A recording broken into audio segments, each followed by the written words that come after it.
ఈ అమ్మాయి తన కన్న కొడుకుని చంపేసింది.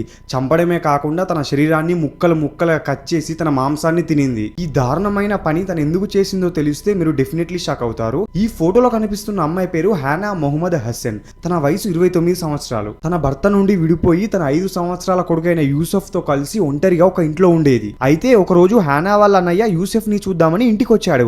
నానా యూసఫ్ ఎక్కడున్నావని ఇల్లంతా వెతుకుతున్నప్పటికీ తను ఎక్కడా కనబడట్లే. యూసఫ్ ఎక్కడున్నాడని హానాని అడిగితే హానా ఏం మాట్లాడకుండా సైలెంట్ గా ఒక మూల కూర్చొని ఉంది. తను టెన్షన్ తో ఇల్లంతా వెతుకుతూ బాత్రూమ్ దగ్గరికి వెళ్ళగానే తనకి బ్యాడ్ స్మెల్ రావడం స్టార్ట్ అయింది. బాత్రూమ్ డోర్ ఓపెన్ చేసి చూడగానే అక్కడ ముక్కలు ముక్కలుగా ఉన్న యూసఫ్ బాడీని చూసి షాక్ అయ్యాడు. ఆ తర్వాత వెంటనే పోలీసులకు ఇన్ఫార్మ్ చేయగానే పోలీసులు అక్కడికి వచ్చారు. ఈ పనంతా కూడా హానా చేసిందని వాళ్ళకి అర్థమైపోయింది. అసలు నీ కొడుకుని ఎందుకు చంపావని అడిగితే ఎక్కడ కోర్టు తన బాబు కస్టడీని తన హస్బెండ్ కి ఇచ్చేస్తుందేమోన్న భయంతో ఈ పనంతా చేశానని చెప్పింది. మరి ఎందుకు తిన్నావని అడిగితే నా బాబు నాతోనే శాశ్వతంగా ఎప్పటికీ ఉండిపోవాలని ఈ పనంతా చేశానని చెప్పింది.